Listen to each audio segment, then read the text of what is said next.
क्या है और सुख क्या है? माने जो हम मान लेते हैं वो सुख है और नहीं मानते तो दुख है। अब बोतल पीने वाला मान लेता है आप बहुत सुख है तो बोतल में सुखी हो जाता है। हम आप नहीं पीते, कोई आ जाता है तो भी उसकी बदबू आने लगती जो पी कर आया तो दुखी हो जाती। इसीलिए बोले सुख और दुख मानता पर है। इसलिए साहब कहते हैं चाहत सुख दुख संग न छाड़ा। बोले दुख कैसे साथ नहीं छोड़ते? बोले भंवर जाल में आसन मारा। ये भंवर जाल होता है ना, आप लोग यहाँ रहते हैं नदी के किनारे देखे होंगे, जब नदियाँ आपके बाजू में जब ज्यादा बाढ़ आती है या नाला होता है, कहीं खड्डा होता है तो भंवर बन जाते हैं, ऐसा गोल गोल घूमता है। अब वो भंवर जाल में आसन मारा।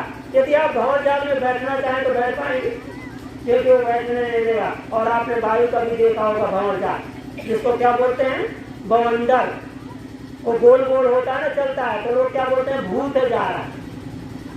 अब भूत तो आवे करो, हवा है तो भूत तो प्राणी है, इसलिए उसको भूत प्रेत मानते हैं। उसमें भूत भूत नहीं है, वो हवा का गोला बन जाता है और इतना भयंकर बन जाता है।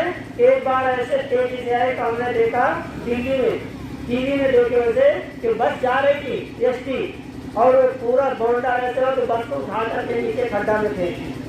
इतने ताकत होती, जो आदमी पड़ जाए तो उसको भी उड़ा लेगा। तो बोलते हैं ऐसे भंवर जाल में जो बैठेगा उसको कहाँ सुख मिलेगा, कहाँ शांति मिलेगी। तो इसी प्रकार संसार है, हम संसार से सुख चाहते हैं पर संसार में सुख है नहीं। इसलिए कबीर साहब के साथ याद रखें। मैं थोड़ी देर अपनी वाणी को विराम दूंगा क्योंकि समय बहुत तेजी से बढ़ रहा और सब लोग समय की शिकायत करते हैं, तो हम कहते हैं समय बहुत है। 1 सेकंड का समय बहुत होता है, 1 मिनट का समय बहुत होता है।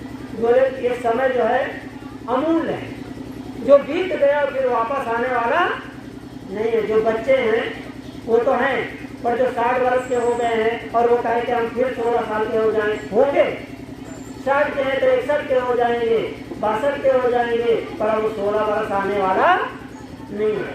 इसीलिए कबीर साहब हमें कहते हैं कि जो तू चाहे मुझ को छोड़ सकल की आस और मुझे ऐसा हो रहो तो सब सुख तेरे। कबीर साहब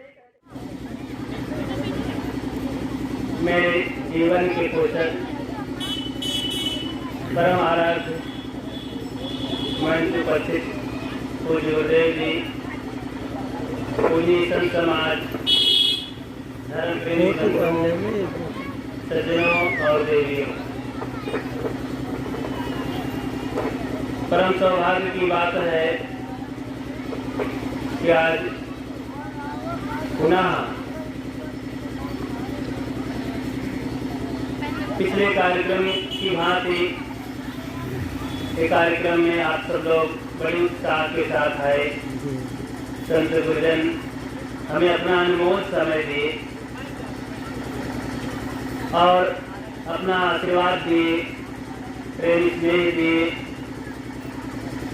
इससे हृदय गदगद होता है और आप सब ठंडी की परवाह न करके और यहाँ की तकलीफें परवाह न करके आप सब बड़े प्रेम से उत्साहित दिखाई देते हैं, आते हैं। ये इससे लगता है कि आपका हृदय, आपका भाव, भक्ति भावना निरंतर प्रगति पर है और आप आगे बढ़ते हैं। ये सत्संग सम्मेलन है, शिविर है, तमाम बीमारियों के कैंप लगाए जाते हैं। ये भी एक मानसिक बीमारी का कैंप है। मानसिक बीमारी के कारण ही आदमी को नाना प्रकार के भूत प्रेत, देवी देवता, जंतर मंतर और भगवान भवानी और नाना प्रकार के भ्रम में लोग पड़े रहते हैं। इसके कारण शारीरिक बीमारियां भी बहुत आती हैं। मानसिक बीमारी के कारण अनेक प्रकार से परिवार, घर गृहस्थी में लोग परेशान हो जाते हैं, लड़ाई दंगा कर लेते हैं, शिकवा शिकायत कर लेते हैं, दौरान जेठान भाई भाई में, टोला पड़ोस में झगड़े झंझट में फंस जाते हैं क्योंकि शंकाएं हो जाती हैं। उन्होंने मेरे ऊपर कुछ देवी देवता कर दिया और सीधा साधा आदमी तो और परेशान हो जाता है जी। कई बार भक्त लोग शिकायत करते हैं कि साहब हम देवी देवता भूत प्रेत जंतर मंतर नहीं मानते हैं, लेकिन पड़ोसी कहता है कि इसने करवा दिया। ये बहुत बड़ी मानसिक बीमारी है। मानसिक बीमारी के कारण आदमी अपना तन मन धन सब नष्ट कर देता है और इसी शंका के चलते भक्ति भजन भी छोड़ बैठता है, अपने खासे अच्छे जीवन को बर्बाद कर देता है। इस तरह के कैंप में सारी बीमारियों का निदान होता है। संत गुरुजन बड़े बड़े सर्जन हैं, अनेक मानसिक बीमारियों का निदान पास में रखते हैं अपनी झोली में, और उनके पास जाने से इलाज करवाने से मानसिक बीमारी चली जाती है। इसके बहुत बड़े सर्जन पूरे भारत में अनेक प्रांतों में अनेक जगहों में जा करके और इस बीमारी के दूर करने वाले न जाने कितने लोग अपना करवा चुके और काफी स्वस्थ हुए। आज हम सबके बीच में परम आराध्य उपस्थित हैं, हमारे गुरुदेव जी के बड़े गुरु भ्राता आज जो घड़ी आई है और हम सब लोग यहाँ एकत्रित हैं।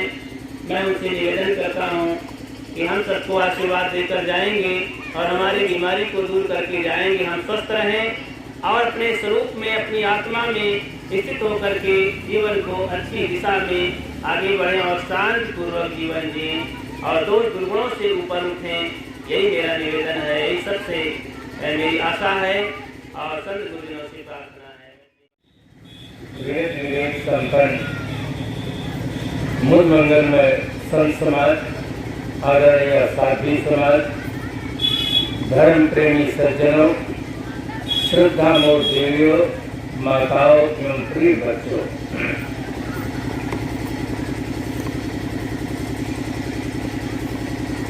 हम सबका परम सौभाग्य है कि मूल मंगल में संत समाज दर्शन करने का, सेवा करने का, उनकी वाणी सुनने का सौभाग्य प्राप्त।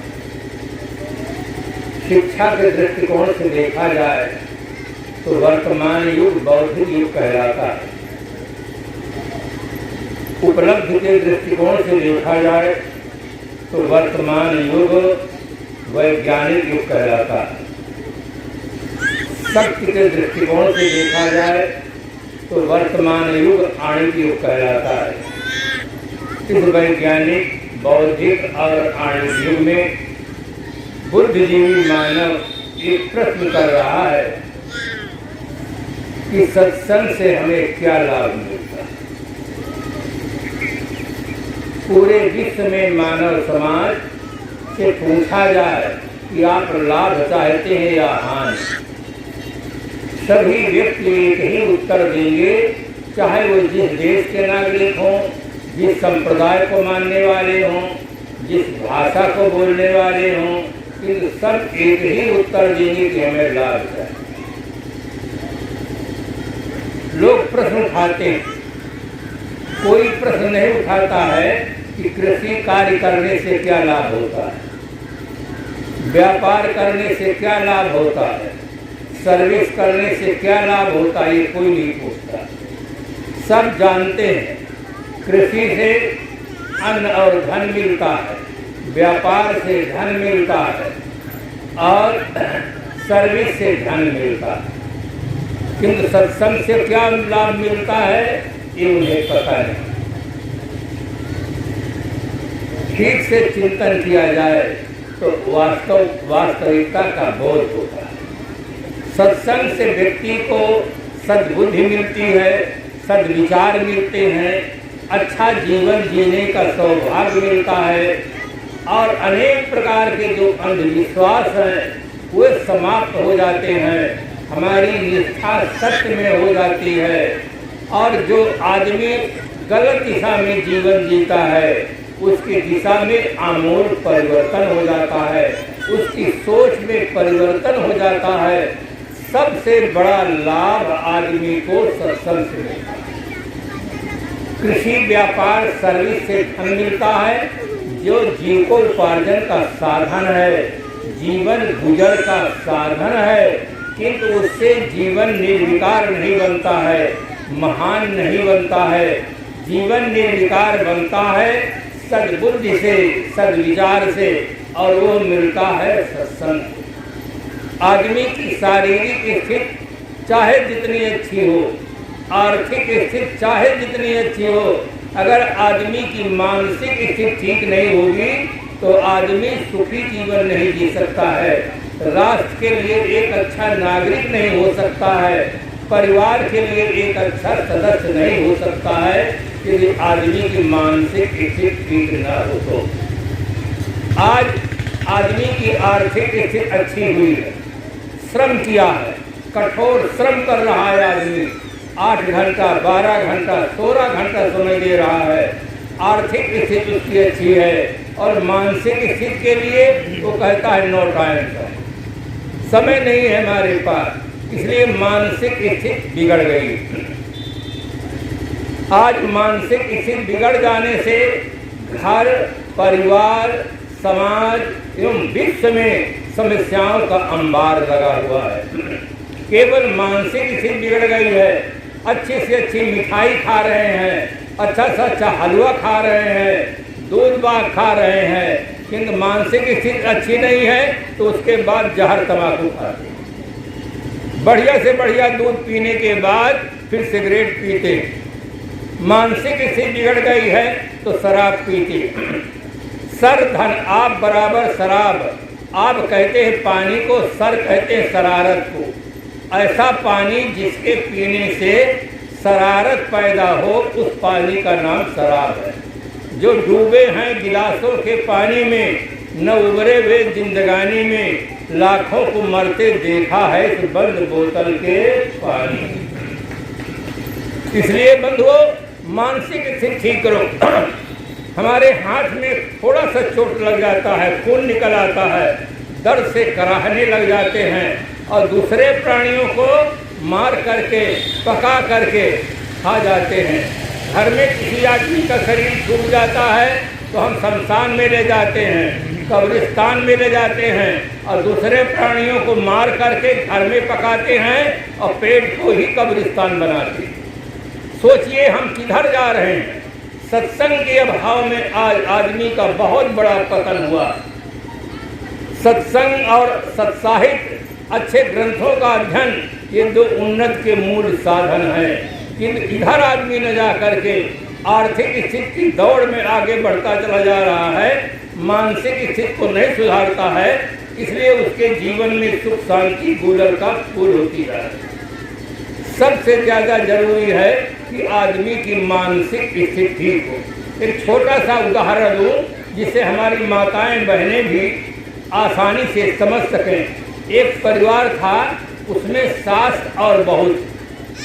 सास ये समझती थी कि घर मेरा है, बहू तो बाहर से आई है, इसे मेरी आज्ञा का पालन करना चाहिए। और बहू समझती थी कि सास मुझसे अच्छी बात नहीं करती। समस्याओं का अंबार सबके जीवन में है। गरीबों की समस्या है, भूख लगे तो खाएं क्या। गरीबों की समस्या है, भूख लगे तो खाएं क्या। अमीरों की समस्या है, क्या खाएं तो भूख लगे। उन्हें भूख ही नहीं लगती तो डॉक्टर साहब से पूछते रहते, साहब क्या खाएं, भूख नहीं लगती। कुंवारों की समस्या है, शादी कैसे हो। शादी वालों की समस्या है, झंझट से छूटे कैसे। सबके सामने समस्या है। बहू की पत्नी की समस्या है, पति अकल से सुंदर नहीं। पत्नी की समस्या है, पति देव अकल से सुंदर नहीं है, सिगरेट पीते हैं, शराब पीते हैं, गाली बकते हैं, बच्चों को पीटते हैं। पत्नी की समस्या है, पति देव अकल के सुंदर नहीं है, पति की समस्या है, पत्नी सकल से सुंदर नहीं। सब जगह समस्याओं का अंबार लगा रहता है। तो दोनों के जीवन में समस्याएं थी। सास कड़क वचन बोल करके पत्नी बहू को अपने अनुशासन में रखना चाहती थी। संसार में बंधुओं याद रखना, सबसे मीठी चीज अगर कोई है तो वह बात सबसे मीठी चीज है। चाहे मालपुआ खिला दो, मिठाई खिला दो, एक कड़वी बात कह दो तो सब प्रभाव खत्म हो जाता है। सास कड़वी बात बोल करके बहू रानी को बस में करना चाहती थी, बहू रानी सहन नहीं करती थी।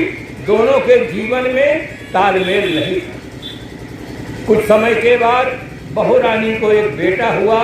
वो तेल लगा करके मालिश करके बच्चे को आंगन में रख देती है और अंदर काम करने चली जाती है। सास बाहर गई हुई थी, जैसे मकान में प्रवेश करती है, बच्चे को हाथ पैर पटकते देख करके, मुस्कुराते देख करके सास के मन में एकदम से ममता उमड़ आती है।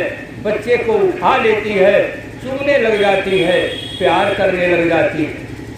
इतने में बहू रानी अंदर से निकल कर देख लेती है कि मुझसे तालमेल नहीं बैठाती है, ठीक से बात नहीं करती है और मेरे बेटे को चूमती है, प्यार करती है।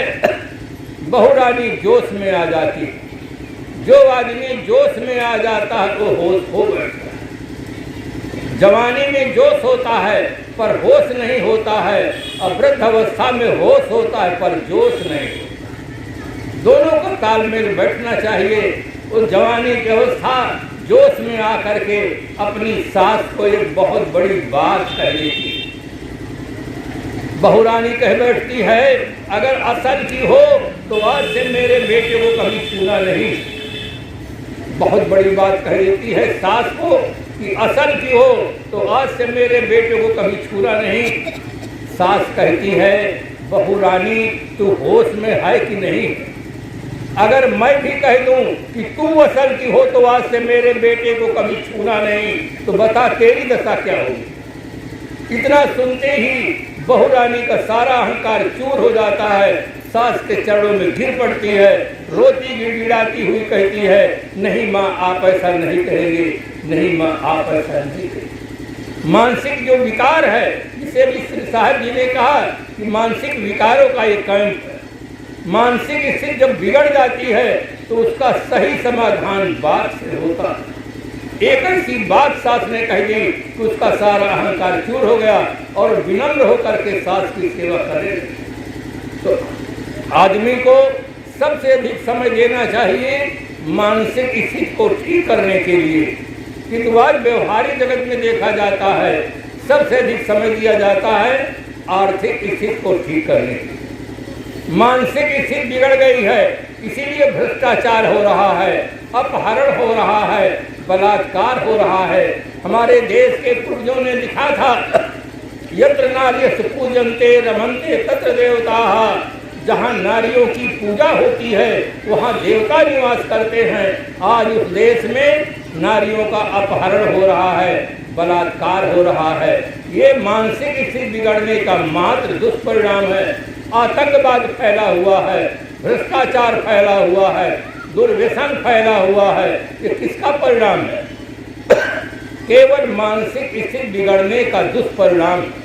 हर आदमी को चाहिए कि सबसे पहले हम अपनी मानसिक स्थिति को ठीक करें। जीवन में शारीरिक स्थिति, आर्थिक स्थिति, मानसिक स्थिति अगर तीनों ठीक रहे तो हमारा जीवन सत्यम शिवम सुंदरम हो जाता है। हर आदमी के जीवन में जो दुख है, दुख का मूल कारण भीतर है, अज्ञान है। दुख किसी भी व्यक्ति को प्रिय नहीं है, चाहे वो नर हो, नारी हो, गृहवासी हो, वनवासी हो, राजनेता हो, कर्मचारी हो, व्यापारी हो, किसान हो। दुख किसी को प्रिय नहीं, परंतु कभी अनुसंधान नहीं करते हैं कि दुख का मूल कारण क्या है। कारण के बिना कार्य नहीं होता है। दुख है तो उसका कारण है। दुख का मूल कारण है तस्य हेतुरविद्या। दुख का मूल कारण है अविद्या, अज्ञान। अज्ञान के समान कोई शत्रु नहीं और ज्ञान के समान कोई मित्र नहीं। दुराचरण के समान कोई दुखदाता नहीं, सदाचरण के समान कोई सुखदाता नहीं। अज्ञान को मिटाने का प्रयास करो। गरीबी को मिटाने का प्रयास करते हैं, गरीबी का मूल कारण अज्ञान है, उसको मिटाने का प्रयास नहीं करते हैं। ये उनकी बहुत बड़ी भूल। बंधुओं, इस कार्य ने लिखा लाखों फूल कम है, जरा के बनाने को लाखों फूल कम है, गला के सजाने को, एक भूल काफी है जिंदगी भर रुलाने को। जिंदगी भर रोने के लिए एक ही भूल काफी है। आदमी अपने को नहीं जानता और अपने को सुधारने का प्रयास नहीं करता है, ये आदमी की बहुत बड़ी भूल। मैं कॉलेज में गया बोलने के लिए, सामने पर जो सज्जन बैठे थे उनसे मैंने पूछा कि आप कौन हैं? उन्होंने उत्तर दिया कि हम मास्टर हैं। मैंने कहा मास्टर तो आप पढ़ने के बाद बने, पढ़ने के पहले थे कि नहीं? कहे था। मैंने कहा वही असली बात बताइए। उन्होंने दूसरा उत्तर दिया कि मैं अपना नाम बता दूं। मैंने कहा मैं आपका नाम पूछता नहीं, आप ये बताइए कि आप पहले हैं कि नाम पहले है? कहा मैं पहले हूं। मैंने कहा वही बताइए। फिर बदल दिया पॉइंट, उसने कहा कि मैं ब्राह्मण हूं। मैंने कहा मैं आपकी जाति नहीं पूछता हूं, आपका पद नहीं पूछता हूं, आपका नाम नहीं पूछता हूं, आपको पूछता हूं कि हु आर यू, तुम कौन हो, बस इतना ही पूछता हूं। बहुत देर तक सोचते रहे, मौन रहे। इसके बाद उन्होंने जो उत्तर दिया है वो बहुत ही विचित्र उत्तर था। उन्होंने कहा कि आप नाम नहीं पूछते, जाति नहीं पूछते, पद नहीं पूछते, तो हमें पता ही नहीं कि हम कौन हैं। ये उनका उत्तर है जो अपने को मास्टर कहते हैं। अब आप बताइए शिक्षा के क्षेत्र में कितनी बड़ी कमी है कि आदमी अपने को नहीं जानता है कि मैं क्या हूँ। चाहे आप BA पढ़े, MA पढ़े, LT करें, DED कर लें, अगर आप प्रश्न कर दें कि आप कौन हैं तो फिर वो सही उत्तर नहीं दे सकते, क्योंकि हमारे शिक्षा क्षेत्र में ये पढ़ाया ही नहीं जाता। शिक्षा के क्षेत्र में 3 चीज़ों की बहुत बड़ी ज़रूरत है और उन 3 चीज़ों का समावेश कर दिया जाए तो हमारा राष्ट्र बहुत आगे बढ़ सकता है। पहली प्रयास की आवश्यकता है, शिक्षा में राष्ट्रभक्ति होनी चाहिए। शिक्षा में राष्ट्रभक्ति के अभाव के कारण से थोड़ा सा कोई विरोध होता है तो सबसे पहले लोग मोटर जलाते हैं और यंत्रों को बिगाड़ने का कष्ट करते हैं, राष्ट्र की संपत्ति को नष्ट करते हैं। राष्ट्र की संपत्ति को नष्ट करने को किसी का अधिकार नहीं मिलना चाहिए। राष्ट्रभक्ति होनी चाहिए। जिस राष्ट्र में हम रह रहे हैं, खा रहे हैं, पी रहे हैं, सांस ले रहे हैं, उस राष्ट्र के प्रति वफादार होना चाहिए। आज जापान इतना आगे बढ़ गया है, छोटा सा देश है, किस नाते? राष्ट्रभक्ति के नाते। भारत में भी बहुत बड़ी इसकी आवश्यकता है। शिक्षा में राष्ट्रभक्ति हो, दूसरा नैतिक विकास हो। हम शिक्षा से बौद्धिक विकास बढ़ रहा है। आज हमारे बच्चे पढ़ करके योग्य हैं, पद पा जाते हैं, पैसा पा जाते हैं, प्रतिष्ठा पा जाते हैं। 3 चीज उनको मिल जाता है, पद मिलता है, पैसा मिलता है, प्रतिष्ठा मिलती है, किंतु जीवन कैसे जीना चाहिए ये उनको पढ़ाया ही नहीं जाता। इसीलिए कम पढ़े लिखे लोग देखे जाते हैं कि बीड़ी पीते हैं और ज़्यादा पढ़े लिखे लोग सिगरेट पीते हैं, क्योंकि उनका स्टैंडर्ड ऊंचा हो गया। स्टैंडर्ड ऑफ लाइफ, हमारा जीवन स्तर ऊंचा हो, इसकी तरफ उनका बहुत ध्यान गया है कि स्टैंडर्ड ऑफ लिविंग, हमारे जीने का तरीका ऊंचा हो, इसकी तरफ उनका ध्यान नहीं है। कम पढ़े लिखे लोग चाय पीते हैं और ज़्यादा पढ़े लिखे लोग ब्रांडी पीते हैं, क्योंकि उनका स्टैंडर्ड ऊंचा है। शिक्षा के क्षेत्र में जब तक नैतिक विकास नहीं होगा तब तक आदमी को जीने का कला नहीं मालूम होगी, कैसे हमें जीवन जीना चाहिए। नैतिक विकास की आवश्यकता है। तीसरी शिक्षा में आत्मज्ञान की आवश्यकता है। आज हम अपने को जाने कि हम क्या चीज हैं। आज दीपक तले अंधेरा है। मुझे कई विद्यालयों में जाने का समय मिला, किंतु अपने आप का बोध कहीं किसी विद्यालय में गुरुजनों से नहीं कुछ मिला। पूछने पर यही कहते हैं साहब हम तो मास्टर हैं, और कुछ नहीं लोग कहते साहब हम तो आदमी। अरे आदमी हो, आदमी किसे कहते हैं ये प्रश्न कर दो तो वो भी चुप रह जाते। कुछ लोग कहते हैं साहब जो दिखता है यही मैं हूँ। दिखता तो शरीर है, क्या आप शरीर हैं? मकान में रहने वाला अगर व्यक्ति कोई कहे कि मैं मकान हूँ तो क्या उसका उत्तर सही है? एक ड्राइवर था, गाड़ी खड़ी करके होटल की ओर बढ़ा। रास्ते में एक सज्जन मिला, उसने पूछा आप कौन है? उसने कहा मैं मोटर हूँ, मोटर। उसके उत्तर को सुन करके वो समझ गया कि ये कुछ किए हुए है, होश में नहीं है तो ड्राइवर और अपने को बता रहा कि मैं मोटर हूँ। इसी प्रकार से वो आदमी भी कुछ किए हुए है, जो अपने आप को शरीर मानता है वो भी कुछ किए हुए है, वो पांचों विषयों का नशा पिए है, बेभान है, उसे ये पता नहीं कि मैं कौन हूँ। देह को मैं मानना सबसे बड़ा एक पाप है, सब पाप इसके पुत्र है, सब पाप का एक बाप।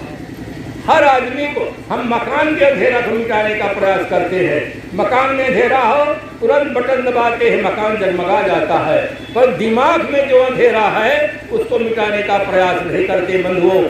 विज्ञान बाहर के अंधेरा को मिटाता है, धर्म भीतर के अंधेरे को मिटाता है। विज्ञान हमें भौतिक समृद्धि देता है, धर्म हमें मानसिक समृद्धि देता है। जीवन में विज्ञान और धर्म दोनों की महती आवश्यकता है। विज्ञान और धर्म की खोज की दिशाएं अलग अलग हैं, पर दोनों विरोधी नहीं हैं, एक दूसरे के पूरक है। एक बाहर से आदमी को संपन्न बनाता है, एक भीतर से आदमी को संपन्न बनाता है। हर आदमी का प्रयास होना चाहिए हम बाहर से भी संपन्न हो, भीतर से भी संपन्न हो।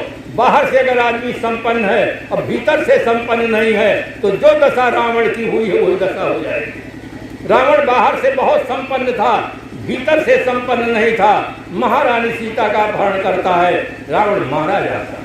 आज आदमी बाहर से संपन्न है, भीतर से संपन्न नहीं है, इसलिए उसकी नसबंदी होती है, ऑपरेशन होता है, लूप लगाया जाता है, तो भीतर से वो संपन्न नहीं। भीतर से संपन्न होता तो आज आदमी की एक दुर्दशा नहीं होती। इसीलिए संत सम्राट श्री कबीर साहब की हमें याद आती है। उन्होंने कहा, एक साधे सब साधिया, सब साधे एक जाए, जैसे सींचे मूल को फूले लगाए। वृक्ष के मूल में हम पानी देते हैं, पूरा वृक्ष हरा भरा रहता है। एक मन को साध लेने पर पूरा जीवन सज जाता है। माइंड कंट्रोल के अभाव में बर्थ कंट्रोल की समस्या पैदा हो गई है। अगर आदमी माइंड कंट्रोल कर लेता तो उसे यह दिन दुर्दिन न देखने को मिलता कि उसके साथ जो व्यवहार किया जाता है वो व्यवहार पशुओं के साथ किया जाता है। इसलिए हर आदमी को चाहिए हम गुरु की दया, साधु की संगत निकल आओ द्वार। यदि हम अपना विकास चाहते हैं तो सदगुरु और संतों का आधार में उनकी भक्ति करें, उपासना करें और सदग्रंथों का अध्ययन करें, जिससे अपना विकास हो, हमें बोध हो। नाना प्रकार के अंधविश्वास में आदमी पड़ा हुआ है। आज आदमी माटी, गोबर, पीतर, पाथर, पहाड़, नदी सबकी पूजा करता है, आरती करता है। जन्मदाता माता पिता को प्रणाम तक नहीं करता और बल्कि वृद्धाश्रम बनते चले जा रहे, वृद्धाश्रम बनते चले जा रहे शहरों में। कितनी दुख की बात है। जो माता पिता कितने प्यार से बच्चे को पालन पोषण करते हैं, वृद्ध अवस्था में उनको घर से बाहर निकाल दिया जाता है, वृद्धाश्रम में कर दिया जाता है। एक आदमी अपने माता पिता को वृद्धाश्रम में भेज दिया था। एक संत से कह रहा था कि महाराज जी, हम अपने माता पिता को ऐसे वृद्धाश्रम में भेजे हैं जहां खाने की बहुत सुविधा है, टेलीविजन देखने को मिलता है, सेवा करने के लिए नौकर मिलते हैं। उसके बोलने में अहम टपक रहा था। महात्मा जी चुपचाप सुन रहे थे। जब वो बोलना बंद किया तब महात्मा जी ने कहा, आपके पिताश्री ने एक बहुत बड़ी भूल की। वो चौंका, क्यों, मेरे पिताजी ने क्या भूल की? पूछा। तब महात्मा ने कहा, जिस दिन तुम्हारा जन्म हुआ था उस दिन तुमको अनाथालय में अगर दे दिए होते तो वृद्ध अवस्था में माता पिता को अपना घर छोड़ना नहीं पड़ता। इस बात को सुनकर उसके मन में इतना दर्द हुआ, इतना बेचैन हुआ कि मैंने अपने जीवन में बहुत बड़ी भूल की जो माता पिता को वृद्धाश्रम में। बंधुओं, अगर सत्य बात आपको जीवन में मिल जाए तो जीवन की दिशा और दशा दोनों में आमूल परिवर्तन हो जाता है। बहुत बड़ा सौभाग्य है। इस प्रकार से श्री विकास साहब जी, राम जी बहुत सुंदर प्रयास किए।